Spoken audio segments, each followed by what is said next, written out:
kōrero or social investment me hapori. Tēnā koutou, tēnā koutou, tēnā koutou, katoa, mō karakia tātou. E kore e taia a te whenu kotahi ki te rārangi I te whāriki kia mohi o tātou ki a tātou. Mā te mahitahi o ngā kiai rāranga, ka oti tēnei whāriki I te otinga. Me titoro tātou ki ngā mea pai, ka puta mai a tāna wā. Me titoro hoki. Ki ngā rāranga I mākare, nā te mea e kōrero anō ki reira. Hui E, tai ki E. And I want to acknowledge Mahaki Albert for the karakia and for gifting it to Hui E to be able to share in opening us today. And as that karakia talks about, it's the weaving together of the work that's done in communities all across the motu, which brings us here today from all aspects of that for a conversation that I guess we started actually back in December or November now with Minister Willis. And I'm really pleased today that we're able to continue that direct engagement and bringing that to you in your offices, in your living rooms, or wherever you happen to be on what in Te Whanganui Atara at least is a beautiful lunchtime. So you're stuck with us, Matua Atawhai and I for the next hour. So we'll introduce ourselves and then we'll give you a bit more of an idea of where we'll be going for the next hour. So kōwai au, no ingarangi au, he romani au, he tangata tiriti au,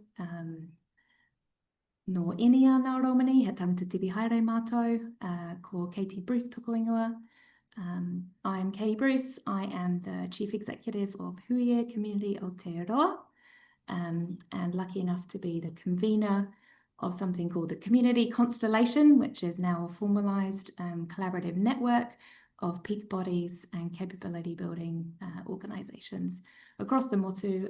So pleased to be bringing this to you today alongside someone who probably needs a little introduction to so many of you, Matua Atawhai Tibble, who's worked really deeply in this area for many, many years. Kia ora, Katie, o tira tēnā tātou te whānau o Hui E. Huri tēnei o Ngāti Porou, tū whare toa, me Ngāti Raukawa, tau ki te tonga tēnei au mehina kia koutou, ngā hāpuri katoa te motu tēnā koutou. I'm Atawhai, really pleased to be here to support Katie and the team of Hui E and to have a good old kōrero with Joe Fowler from SIA. My background, I'm a little bit data nerdy. Don't have the $1 billion that some of these data nerds have around the world, and it's probably good because I'm a good person. But seriously, I'm currently Kaihautu at Barnardos Aotearoa, so a real deep interest in this kaupapa. I had the privilege to be at SIA with Dorothy Adams when it was set up. A few of the people are still there with Joe, but great to see social investment becoming a real thing. So looking forward to this kōrero, this wānanga. And, just like most of us, done a lot of work around town here in Wellington, those of us who live here. And just really pleased to be here. Thanks for the invite, whānau, and looking forward to our deep dive, our deep wānanga into this really important kaupapa that we all hope is transformational for the social sector and most of all for our people in our communities. Tēnā koutou. Kia ora. I'm just really excited not to be the nerdiest person in the room today. So thank you for that. Oh, full nerd. We all say that. Exactly. We do. So, as Matua said, we are joined today by Joe Fowler. So Joe, many of you may know actually from the days of the, setting up the social sector commissioning Joe was really involved in that and has more recently moved into the role as Deputy Chief Exec of Investment and Commissioning at the Social Investment Agency. And so what we wanted to do today really was to give you a good sense of where that work is up to, straight from the horse's mouth. And then we'll be guided through the rest of the webinar by those reflections, questions, concerns and ideas that so many of you sent through in your registration process. So yeah, thank you so much for doing that. And I was really pleased to read all of those that came through. Now, the purpose of this is obviously, like I said, to have a really direct and open conversation between community and government in terms of the Social Investment Agency in this case. We are recording this webinar, just so that you all know. That does mean that it will be available afterwards for you to be able to rewatch or to share with others that you think would benefit from this conversation. Now, please do use the chat for your questions. We have Michelle, the CEO of Volunteering New Zealand, and Bailey from our team here at Hui E, who are engaging with you in the chat and also passing little notes to Atawhai and I to support those questions. But we will be guided by so many that were sent through in advance so that we can really get to the heart of the matter that's important to so many of you. Obviously, we cannot separate this conversation from the realities that many of you are facing and shared with us during that registration process as well. The realities of funding, of structural inequities, of growing need, of over-delivery, of te tiriti, of pay equity, and there are so many others. And so what I'm really hoping we're able to do is hear a bit of the nuts and bolts from Joe and then expand out actually into a big conversation, which is community-led. Kia ora. So, Joe, over to you. We'd love to hear from you about where you're at the Social Investment Agency at the moment, especially in the light of the new announcement last week. Oh, well, kia ora koutou. Called Joe Fowler talking. I'm the Deputy Chief Exec Investment and Commissioning here at the Social Investment Agency, and thank you for introducing us into our Hui today, Katie. And just to acknowledge your huge contribution at Atawhai over many years, including your time at that kind of set up time for the Social Investment Agency and the Social Wellbeing Agency, Social Investment Agency. So I just want to make sure we recognise and acknowledge that. So my plan for today was to leave as much time as possible for Atawhai to throw questions and for us to get into some Q&A. But I did just want to put a bit of context up front and give you the general overview of where we are, just to set the Q&A in context. As Atawhai mentioned, and Katie too, I moved here in 2017 with my partner and two daughters. My partner's a criminologist, and I had about 10 years of experience in the health and social care commissioning space in the UK. And my first job off the plane and into the frying pan, if you like, was at Oranga Tamariki as the general manager of commissioning there, and spent 4 years there, then moved into the Ministry of Culture and Heritage to help the arts and community sector through some really challenging times in 2022, when it was not easy, as you can imagine, to plan a gig, never mind play one. I'm now at the Social Investment Agency looking at the setup of the fund. I just wanted to give you that bit of experience and kind of history on my engagement with social sector commissioning, because it's highly relevant to what we're trying to do right now.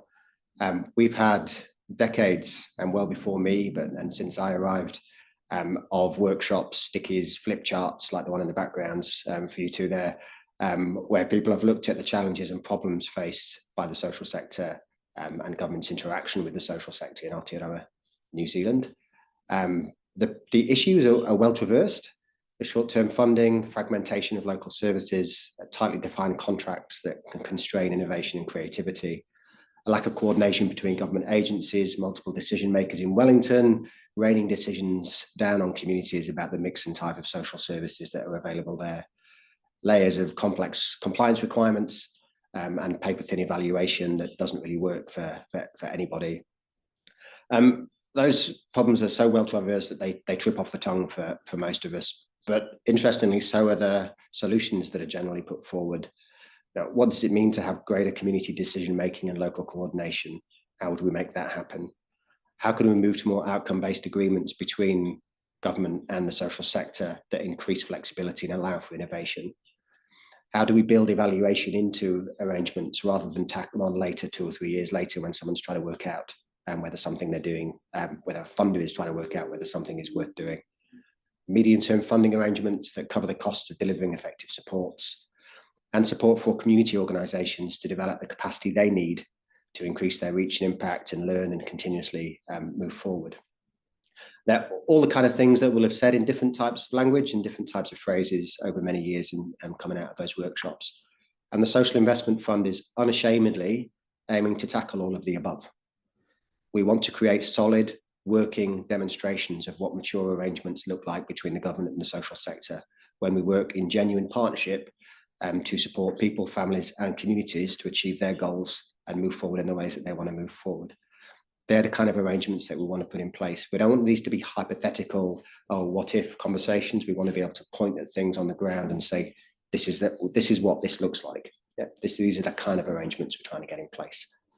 And we want to move quickly on that and get a range of those demonstration initiatives in place over the next 12 months with a medium-term commitment financially and from a learning and evaluation perspective that goes into 2030 and beyond. Now, I give that initial context because that need to put those demonstration initiatives on the ground at a reasonable scale that can be evaluated and that people can look at and touch and feel means that in our early days, we are looking to work with organisations that have the capability to partner with us to make that happen. And I know that when we get into questions, the first one we've tended to have in all of our engagements is from smaller organisations. And I know there'll be dozens on you doing amazing work in the community on this call. But it does mean a little, it does make it challenging for us to work with small organisations if what we're looking to do is get real strong demonstrator initiatives on the ground at scale. So that's the basic intro. I'll cover the 4 pathways now, which most of you, if you've read any of the content, will be familiar with. But for those that aren't, I'll try and stay slow and high level. There's and just 1 moment, Joe, sorry to interrupt. I told everyone to put their questions in the chat.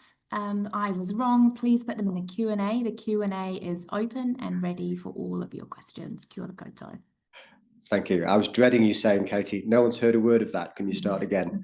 That's great. So 4 pathways at the moment that we've looked at for funding. The first 2 pathways are confirmed and will be opening shortly, and I'll cover that timeline in a second. The first pathway is for new investments.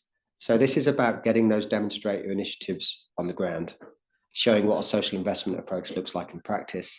And the money for that is pretty limited. We think there'll be around 20 investments over the next 6 months, and we've put 3 in place already with our very early demonstrator initiatives that we'll put together as part of a process in May and June. So those new investments are quite focused, and I'll come on to the cohorts and so on. I know there's been lots of questions on that too, so we'll no doubt get into that in the corridor. The second pathway that'll open a week after the 25th of August, which is the new investment pathway, is the 1st of September, is the contract consolidation pathway. That's where there's existing funding and arrangements that can be collapsed together and moved into the Social Investment Fund. I just want to be really clear here. This is not stapling some contracts together under a header agreement. This is not a kind of administrative exercise. It involves a redesign. So if organisations are currently delivering a range of services to the same group of people often, and their current separate multiple contractual arrangements are getting in the way and proving to be a pain in the ass, then we can replace those separate arrangements with a single outcome-based agreement based around a clear theory of change that is owned by the organisation. And effectively, we create a demonstrator initiative through the consolidation of existing arrangements. But that's a move the funding and arrangements around model, maybe a little bit of support on the side of that for some capacity work. The other 2 pathways which are in preparation, the third and the first one of those is community commissioning. Again, that's existing money being moved onto local decision-making tables. So local leaders making decisions about the focus and shape of social services within their areas. So that's replacing separate fund decision makers across multiple government agencies with a single table at a local level that take responsibility for a range of services within a given scope, and make some decisions about the nature and scope and focus of those services locally. Again, that is primarily a repurpose of existing government funding with some ongoing financial support from the fund for setup and making those arrangements work. I say that a pathway is in preparation. Ministers have announced it, which is why I'm comfortable talking about it here. But there's some detailed work to do there on how that works, how many you might move forward with, and what kind of criteria you'd apply to those arrangements. And I know that when we get into questions, we'll unpick that in a little bit more detail too. Final pathway is co-investment, supporting innovation and improving how government and other funders work together, whether that's philanthropic, iwi, community trusts, etc. Again, there's a bit of funding to put into that to smooth the wheels, but that's again primarily about how we look at how existing funding or new alternative funding sources are brought to bear. There's kind of two angles to that co-investment. The first is responding to the challenge I've had personally many times from philanthropy, is we want to fund this thing. As soon as we start funding this and we support 10 young people into a arts-based sabbatical, for example, that's going to save you the welfare that 5 of them were getting. The least you could do is chip that in. And so there's a kind of straightforward, what's the deal here, where an initiative that philanthropy are looking to back or IRI are looking to back directly saves government cash, and how can government recognise that and come alongside and on board in a more seamless way, and the Social Investment Fund could provide a platform for that. The second area again speaks to a long-standing frustration with other funders, non-government funders, which is government is not particularly good at picking up on the innovation and pilots and tests that are funded through philanthropy and other funders, and taking them through a more costly, often pilot phase and into the mainstream. It happens incredibly rarely, and we've got to ask ourselves why. What seems to be the right kind of thing to happen, where somebody's willing to back and test innovation and work it out, and then doesn't come into the mainstream unless there's exceptional circumstances. And effectively, we're looking to create a pathway for that, where we can work without getting in the way. We can provide signals and support for philanthropic funders, and then work alongside them through the middle phase of that testing and piloting. So in terms of timeline, I'm aware that I'll close out in a minute or two and we'll get into the Q&A. Just to remind you, the new investments open on the 25th of August. That's a 4-week process. The focus is on 3 specific cohorts, which I've seen from the questions people have already clocked. Children that stood down before the age of 12, children who've got parents who themselves have had care experience, and children with parents who are unfortunately in jail or have recently been in jail. Just to say on those 3 cohorts, that's not a small number. Sadly, that's around 100,000 children and young people across Aotearoa. And you're really talking there about the 7 or 8% of children in the country that are often in circumstances that are significantly challenging for them and their whānau. And that really is the kind of shorthand focus of that initial round. Further design work's underway for those other 2 pathways, and we're having some conversations already with philanthropic funders and others about what those could look like. I think today, anytime now, we'll be releasing further information on some of the assessment framework and other things for those 2 pathways. So there'll be a bit more material out there too, but I'm quite happy covering that as we get into the Q&A as well. Yeah, so that's probably where we are. Thanks so much. Hopefully I kept that to around 10 minutes for you, Katie. We'll leave some time for Q&A, and I'm in your hands and slightly terrified. Hey, kia ora, Joe. Thank you for reminding us of the lists that we all have in our heads about the complaints we have of bureaucracy, of contracting, of commissioning, of evaluation. So number one, knowing that that's at the front of your mind is really reassuring. Number 2, it's good to know that you also have heard, like all of us, the answers that have come from community over many, many years. And the thing that makes me feel good about what we're going to do this afternoon in the next 40 minutes or so is the types of things you're talking about are the types of things that people have asked for, have wanted, And now the question is, what do you really mean by that? The devil is in the detail. So the great thing about this organisation, not only does it bring community online, but it asks them, what are their questions? So we've got a series of questions. You've seen them already, Joe. We're going to launch into them, and I'm going to pass the mic to Katie. Kia ora, Katie. Kia ora. I think what I really want to do is, you ended by talking about the priority cohorts. And I think I'm certainly not alone, as I know from everyone, a lot of the people who registered. I was surprised about, you know, I guess the narrow nature, the deficit focus, and the individual focus of those priorities. So what I'm going to do is just share a little bit about what we heard back from people in terms of feedback about those priorities, and then get into a bit of a question. So when we ask people, what's your feedback about the priorities? I guess there was a sense that they seem limited compared to expectations that people have about a broader preventative work that they associated in their minds with a social investment approach. You know, there's deficit focus in terms of how those groups are going to be identified. It's, you know, it's isolating in terms of children rather than talking about whānau necessarily. And I guess there were also some questions coming through about, you know, were community involved in the priority setting? And I know from the cabinet paper that this was a ministerial decision by a group of ministers. The idea is that this might sit in community at a future point. But from a community perspective, it doesn't seem like you've taken a social investment approach to the social investment priorities. So I guess that's a little bit of the feedback that we've been hearing.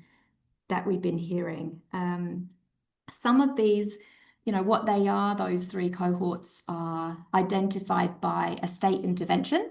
So if you've got a parent who's been to prison, that's the state intervention that's happened in that whānau's life. And there were some reflections too that the other parts and the other policies that are happening in this government are moving towards an increase of those things. At the same time, the social investment approach is perhaps looking to fund some initiatives that help to mitigate some of the impact of those things for those whānau. So I guess really with those things in mind, it's important that those are shared from community and heard by the Social Investment Agency. But I'm really keen to hear from you about how those priorities that have been announced will support a social investment approach, and what is it you're hoping to see in those areas? Sure. It's quite a bit there. I mean, I can talk through the process like a good public servant and give you kind of insights into how that came together, and maybe get on to some of those wider concerns around deficit focus, tamariki versus whānau challenges that you raised too. So the initial social investment fund priorities were developed as a reshape, if you like, of the key government priorities in this area. So in terms of the family violence and space, in terms of the child and youth wellbeing strategy, and obviously the government's targets, which has been pretty explicit about in terms of attendance, employment, and so on and so forth. So ultimately, those ministers turned around and asked for a distillation of those priorities and some groups of people that we could focus on that would give us a reasonable chance of both engaging early, supporting people to make a difference within the time frame that we were looking at in terms of the demonstration, and provide a high level of valuability so that we could prove out what those kind of different arrangements look like between government and the social sector, and we can prove the benefits of those kind of arrangements. So there's quite a lot going on into the mix there for those cohorts. Now, Atawhai will know that there's people here who can look and pull that information around and look at cohorts that unfortunately, given the circumstances and challenge they face in their daily lives and the daily lives of their wider whānau, their trajectories in life can be pretty depressing to study. And I know that's a deficit focused position, but ultimately the social investment fund has a hard edge in that we have to turn around to government and say, we have invested X and we think we've made Y of a difference here over the medium term. You know, it is worth investing here preventatively, even at the secondary or even tertiary prevention end, to make a difference downstream. Now, I think it's really important when we talk about that, those children, young people and their families who are within the scope of that cohort, because there would be no theory of change in this area that did not involve working with the wider whānau that had any credibility. So just to be kind of really straight up and clear here, the idea that you could isolate a child out of whānau and provide some kind of support that would be meaningful in the medium term is ridiculous. So as proposals come in, that understanding of the theory of change and its credibility in relation to in relation to its efficacy and promise obviously looks strongly at whānau and indeed other public service and other agency partners that are involved in the lives of those children and families. The outcomes that government expect to see change, government ends up measuring quite a lot of those outcomes in deficit focus. That doesn't mean to say that those deficit focused outcomes sit at the core of the arrangements that we have with community organisations. We are quite comfortable with the duality there. Ultimately, organisations can focus with their own outcomes frameworks and their own theories of change on supporting children and families that are facing significant challenges, set their own outcomes for that, and indeed support whānau to set their own outcomes for that. What we're interested in is what happens as a consequence of that into the outcomes that the government's looking at. And I know that's a difficult kind of concept to manage in your heads, that kind of duality, but I think it's really important because it gets us away from government writing down targets for organisations to deliver, but allows us to evaluate whether the investments that are being made do effectively make a difference in the long term to priorities that government has stated and been elected on the basis of. Can I jump in there, Joe? Because I like the discussion about outcomes. As you'd be aware, Joe, we've almost been trained in the contract world to focus on outputs and think of them as contribution to outcomes without measuring the outcome, if you know what I mean.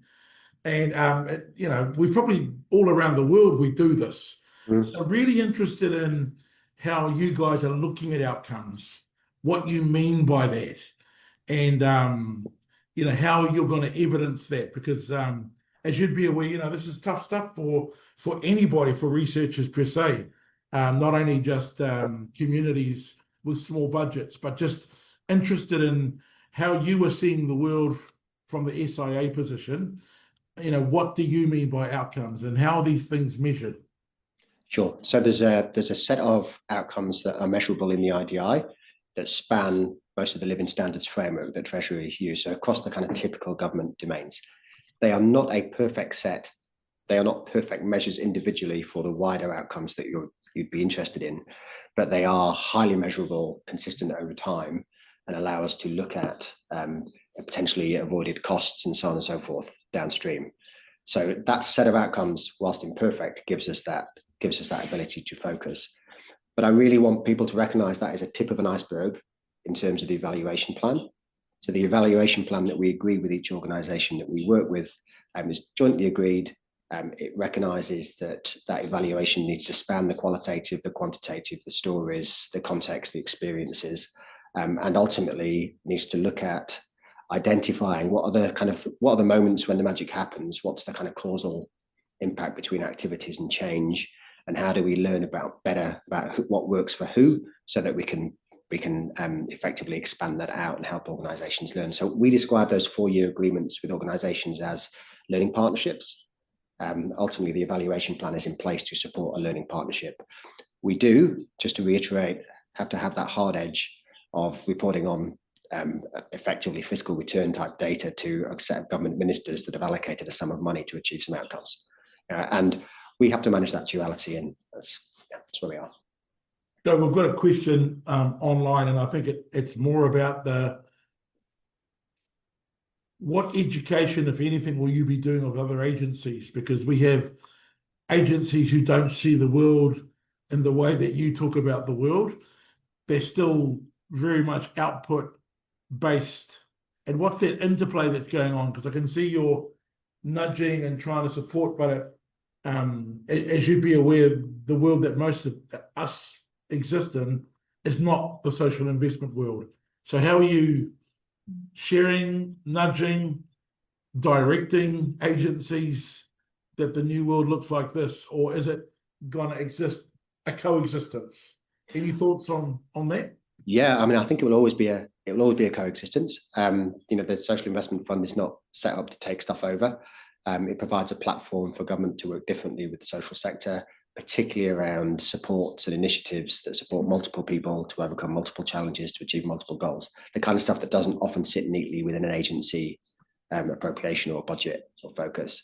But to answer your question directly, the purpose of these demonstrator initiatives, the purpose of the contract consolidation pathway, the purposes of the community commissioning pathway, there is intended to be disruption here to effectively say, this is where we're trying to get to, and we can provide some living, breathing examples of that, the collateral, the outcome agreements, the documentation, the ways of working that can provide a template for others to follow.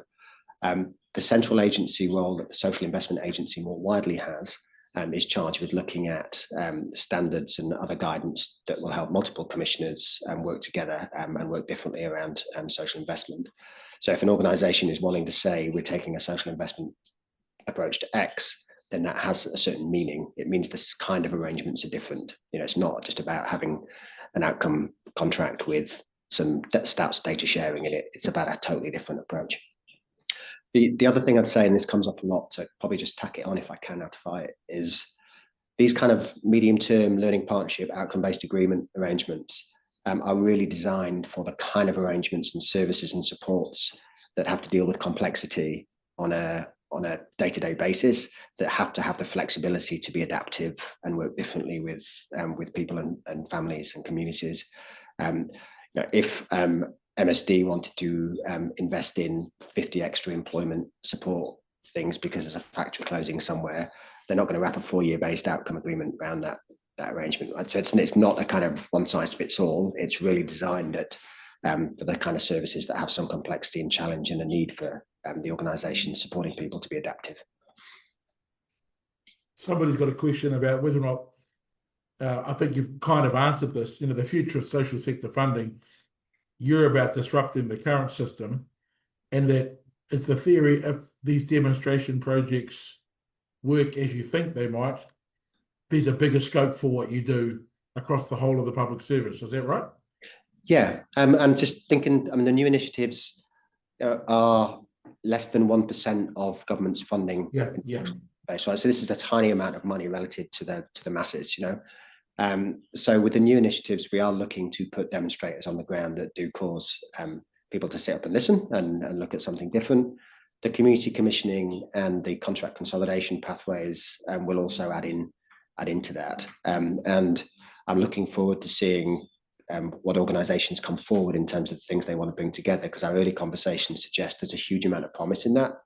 There are literally people running 4 different services for whānau in their community, and they're not allowed to share data between them because they have 4 different contracts with government agencies. These are not sustainable arrangements, and we need to take some action to iron those out. And we haven't been as good as we should be at that in government agencies for some time. And I recognise my time in my role at Oranga Tamariki. We failed to make the progress individually, and we're going to have another go at doing something different here.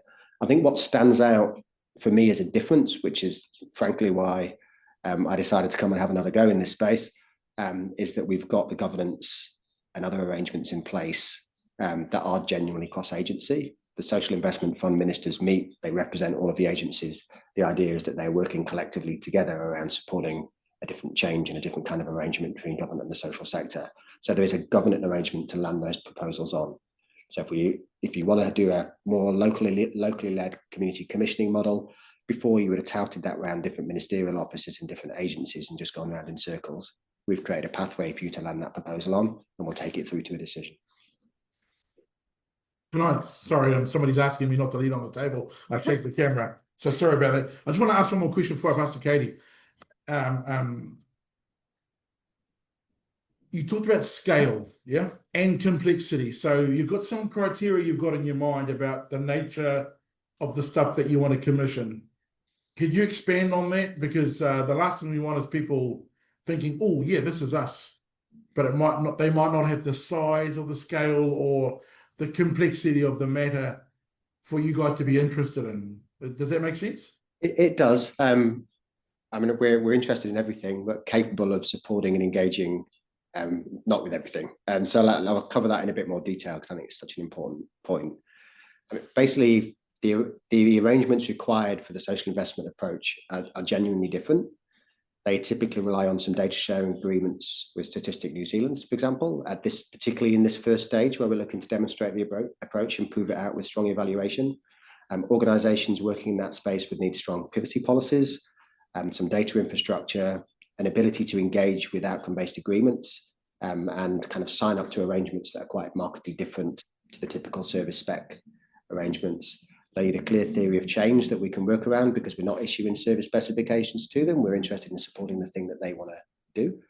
And all of those things enable a robust evaluation and a high trust partnership model, which for me is core to the approach. It's a core and part of the approach. And that evaluation plan forms an integral part of the approach overall, and relies on the organisation reaching enough people to support the evaluation of outcomes using the government collected data that we've got. And that's so important early on as we're aiming for evaluation standards that are just very rarely reached for the social service. It's kind of the, you know, our floor is the ceiling of what's gone before. And we really want to demonstrate that approach. And I just think that's so important at the moment where there's been so many challenges in that area in the last couple of years.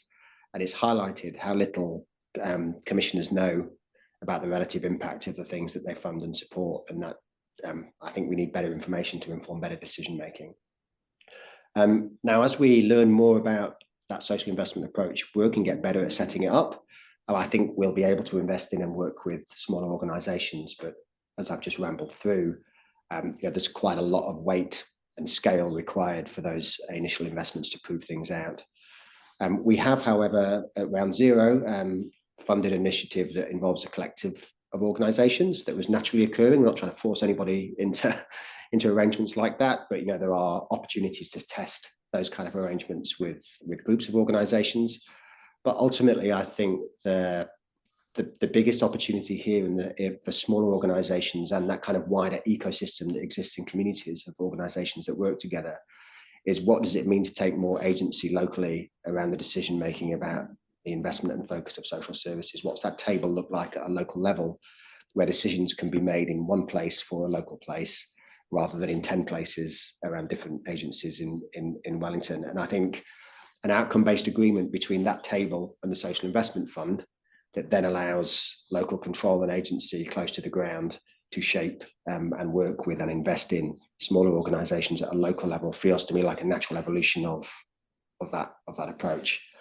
And finally, maybe more transactionally, the contract consolidation pathway is obviously open to any organisations. And I know that we'll get requests from multiple organisations to put the same things together. And that might mean we can work with 30 or 40 organisations at once on bringing those arrangements together in a way that frees up the resources so that they can spend more time doing the things that they want to be doing, not feeding the machine back here. I'll fast forward away, Rose. I'm going to pass the mic to Katie. I think while we're on small community organisations and really acknowledging that 90% of our sector is volunteer led, and so when we talk about our sector, it's it's just huge and diverse in all of the ways, and that's really important and difficult to capture when you're thinking about the kind of arrangements and relationship really that our sector has with government. And you talked a little bit earlier about the capability expectations, and so I'm wanting to know a bit more about how you're going to invest in building capability around impact in the community sector, how you're going to support that to be in a way that's meaningful for us and not just this is how you look at the RDI. And related, I guess, is this focus I'm hearing on programs and what sort of investment are you looking at all in the ecosystem, so the supports that actually enable some of the the relational approaches, the broader ecosystem, not just individual specific programs. So the resourcing of collaboration, the resourcing of capability building, the thinking about the ecosystem and not just the programs. Is that broader kind of approach something that you've been thinking about at SIN? Yes, very much. Firstly, if we took the money that we've been allocated in budget and shared it out, we'd be talking about $2,000 or $3,000 per community organisation. I mean, it's a relatively tiny amount of money that we would risk spinning very thinly if we got into the wider capacity and capability building kind of investment space. What we've done or what we're planning to do and committed to do in the first year is work with the organisations that we're supporting to make sure that they've got the infrastructure, capability, capacity, and things that they need to work in that way. And even the bigger organisations, a lot of them are obviously having to bring on additional resources to work in the kind of way that we're talking about. This is, as I said, it's quite a step change. Just to come back though on your mention of the ecosystem, which echoed my earlier point, I think there's a opportunity come in early 2026 to take a couple of community commissioning arrangements through to fruition and actually move some of the funding and arrangements to a local decision-making table through 2026, which will inevitably involve investments in that ecosystem, building on the relationships and other infrastructure that's already there to create models that work. And my hope is, in terms of that strategic thinking, is that those arrangements offer a blueprint and open the door for others and make the case for investing strongly in ecosystems alongside others. This is an area of real interest to other funders too, to move on and support more community empowerment models and more community-led models of commissioning in the medium to long term. But I don't want to pretend that there's a capacity capability fund opening up in March, April. That's not on our plans. We'll do that as part of our arrangements. Our job is to make the case and push the door open for what comes next. We've talked a lot about the word community through this webinar, and I'm really wanting to emphasize or move into this next question by acknowledging that this is the tangata whenua community and voluntary sector made up of many hapu who are involved in the community space, as well as post-treaty settlement entities that aim to be charitable, to all sorts of kaupapa Māori services and the whole range.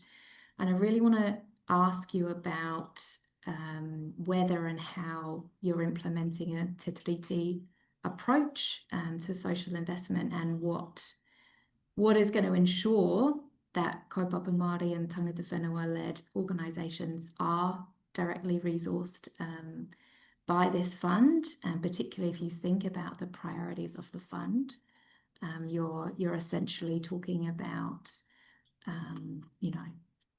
many tamariki and whānau Māori. Yes, we are. I'll just step back a little bit before getting into the specifics. The 4 pathways that I've gone through, part of that November Hui and some of the ministers' engagement during that period span off into some collaborative design work that some iwi chairs and technicians were gracious enough to lead and provide some support on. And in some of the wānangas that we had there, including with the regional public service leads, effectively led to those 4 pathways coming out and being defined, in recognition that there was a need for some new initiatives and some new demonstrators, and I can come on to what that means in a second around kaupapa Māori and tangata whenua organisations. But the contract consolidation spoke directly to a frustration raised by kaupapa Māori organisations that wrestling Western service specifications together, but ultimately trying to deliver a model that's holistic and whānau-centred.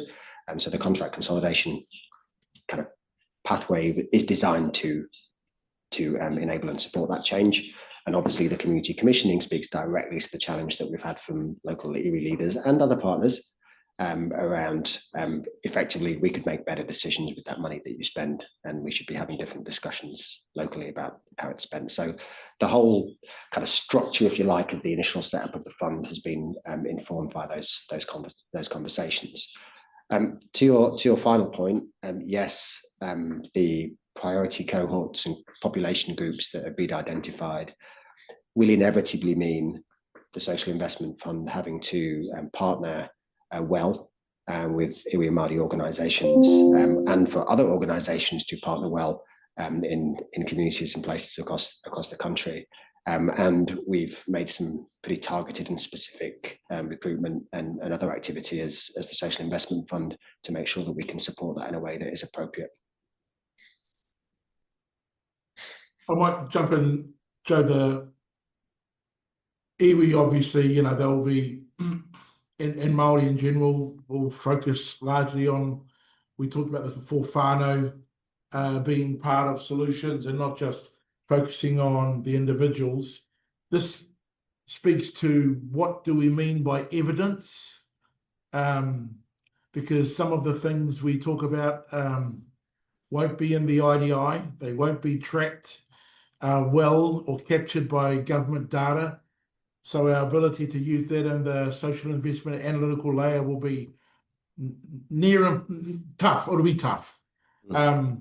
And, you know, people are wanting to know, well, all this data stuff sounds flash, but, you know, will you be, and I think you kind of spoke about it before, but I'm interested in some more, you fleshing it out, like different forms of evidence, that bigger picture. How will you guys do that for your evaluation so we don't stay where we are at the moment? We're pretty poor in general in government. Yes, and again, this has been quite the challenge, working on those evaluation plans. I'm very grateful for the first 3 organisations that we worked with, because we were able to learn together about how we bring those things together and bring them alongside. And ultimately, what you're looking at doing here is putting an evaluation plan in place. Although I should probably step back, because the decision to make an investment is where that really comes in first. So the decision to make an investment is based on a theory of change, a sequence of things that happen that the organisation has confidence will lead to some positive changes in the lives of children, young people and families, communities, etc. And ultimately, our process for selecting initiatives depends on our ability to understand that theory of change and to look at how realistic it is that set of things done in that way will lead to the changes that we're looking at. And that's the kind of capability lift that we've had to bring in, and we're bringing people onto the panel and in terms of other advisory roles that can help us understand that. So that kind of credibility is the wrong word, but just the clarity around that theory of change and how it will come together is such a critical part of the assessment framework for us. Once that's in place, and recognizing that a theory is fine, but what does the theory mean in practice? Ultimately, the evaluation plan is based around, is that theory of change playing out as how we thought it would? You know, what's the developmental evaluation model? What's the intermediate outcomes or other information? What's the feedback that we're getting from whānau tell us about whether that model is playing out in practice? And critically, the outcome-based agreement allows us to flex and change that theory of change and adapt it as we go, rather than waiting 4 years and saying, well, that bit didn't work.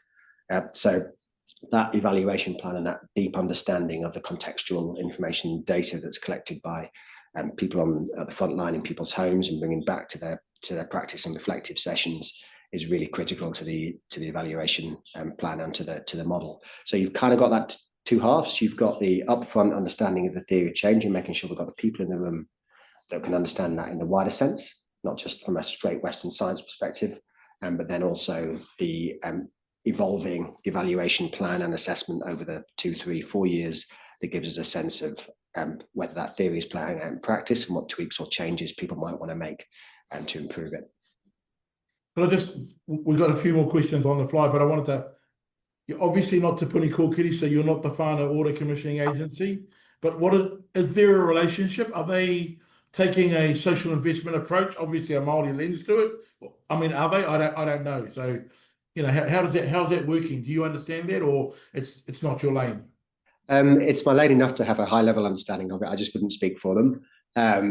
So I think the commissioning approach there is obviously looking at how whānau receive support in communities through via navigators and additional services that are supported by the new commissioning agencies.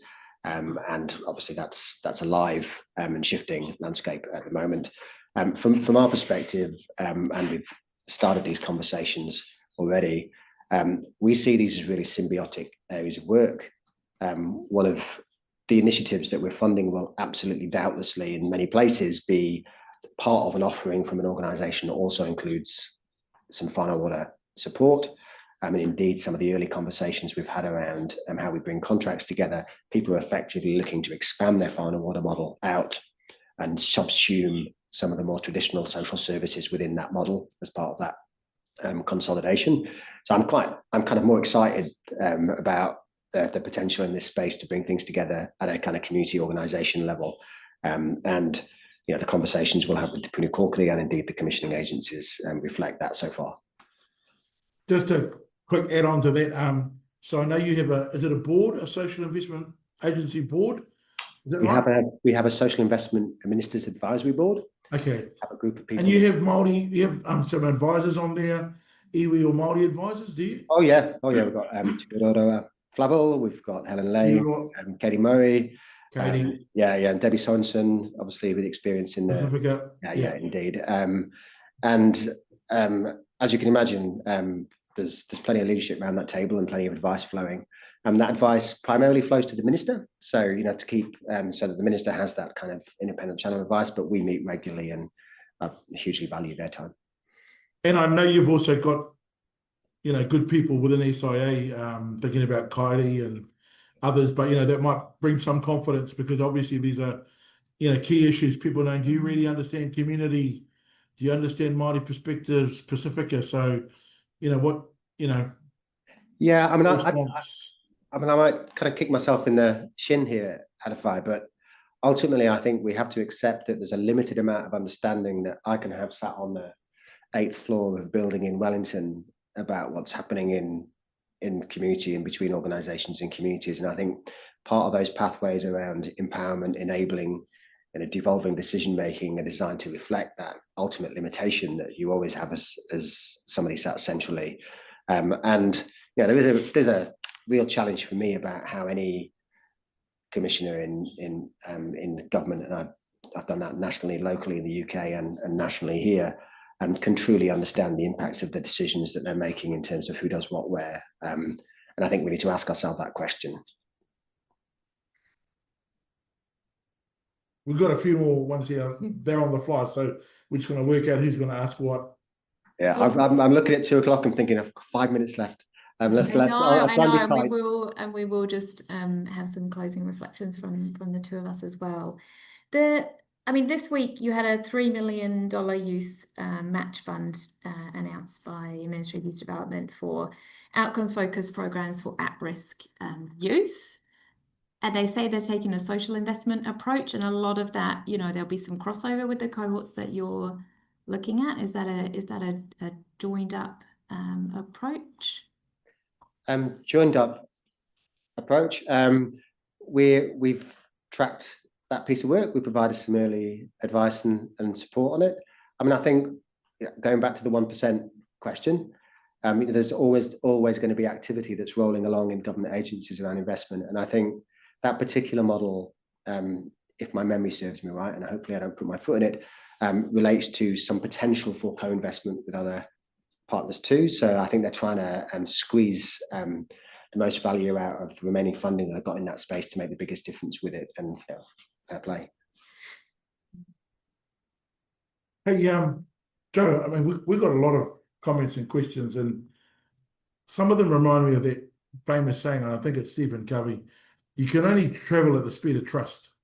And so there's stuff here that you would understand this, Joe, the level of trust between our communities and the government, you know, it waxes and wanes. So I just want to, first of all, acknowledge you for coming on, but say that the reality is we're going to need you a few more times, my friend.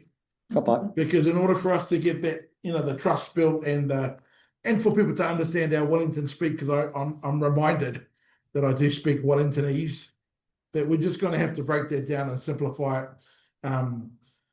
make it more natural in terms of, you know, the way our communities talk, which is where the power lies. So I just want to acknowledge that. I think you're right. We've got 4 minutes left, and I do want to let Katie have the final word before you might say something. But is anything final you want to say before we pass it to Katie to kind of... Only to say that my kind of biggest frustration at the moment is that we're not able to speak to all the people that want to speak to us. And it's literally, it's pretty crazy, and you can imagine the phone's ringing off the hook. So the opportunity to engage even through this medium with so many people is massive for us. So if there's other conversations that you want to pull together in this kind of format, and as long as that works for the people that you're looking to support, then great. That feels like a really useful way for us to spend our time. Kia ora, Joe. Like, huge thank you, just like Matua said, for being here, for facing up to those tough questions. Although, yes, the engagement is really important, but I'm sitting here just so aware that we've got 40 questions sat in the chat, and that we can't get to them. And what I would love to be able to do in a similar way that we did last time is to be able to collate those, send those across to your team, and then be able to get some follow-up answers out to community. So I'm seeing a nod, so thank you. Yeah, I was just checking in before I committed to that. We really appreciate that, because it's really important that we can enable this to happen, and not just have a conversation between ourselves. And that's why we sourced those questions in advance from people as they registered. So hopefully feeling a little bit heard, and knowing that there's more to come. So just wanting to reflect back before we finish, really, that let's acknowledge this elephant in the room, that many of you registered with deep concerns about funding, about the situations that you're seeing and facing yourselves, about the burnout, about all of those things, and concerns that it will pull you away from the relational work that is so critical. We asked you when you registered, what is it that is working? Like, what do you see? What's working? And it was just so incredibly clear, the message back. And I've shared this with Joe because I think it's really important. It's whānau-centred approaches, it's cultural grounding in tikanga Māori in Pacific frameworks, it's early intervention, it's long-term consistency, it's survivor and community-led governance and design. And I think there is a much bigger opportunity for community to be involved in that space at the moment. And it's local place-based solutions. So I'm really excited to hear about the future local commissioning approach. I think there's a huge amount of potential in there. And so today, we've got some hope and we've got some pause. There's some encouragement, but also we've been here before, and there's in that trust, moving at the speed of trust just really, I think, captures that sense today. So the challenge to us all, I guess, is to make sure it doesn't become another barrier dressed up as an opportunity, and to make sure that it strengthens and doesn't replace the ecosystem of community organisations. So to all of you community sector whānau hapu representatives here today, keep at it, keep asking the hard questions, and know that you're not alone. There are opportunities to, make sure you're connected in with peak bodies in the sector. Contact us if you'd like some support in doing that. Know that there is the community constellation collaborating together on collective action across those peak bodies. You can find out more on our website, and know that there are practical tools available too. Impact matters. We do what we do because we want to make a difference. So just launched is the Tūhono Impact Toolkit that I'll send in a follow-up email. CommunityNet have amazing resources. Community Research have a whole network of community researchers who get it. So draw on what we have, draw on our strengths as a community. Kia ora koutou. Bye. I might just close it off, because it's already 2 o'clock. So, ka toi te kupu, toi te reo, toi te mana Māori, toi te hi te wehi te tapo ngā mātua tupuna. Kia māturu tu te tō mai rangi ki rungi ki tēnā o tātou. Kia turuturu o whiti whakamaua kia Tina Hui E, tai ki, kia ora tātou. Kia ora tātou.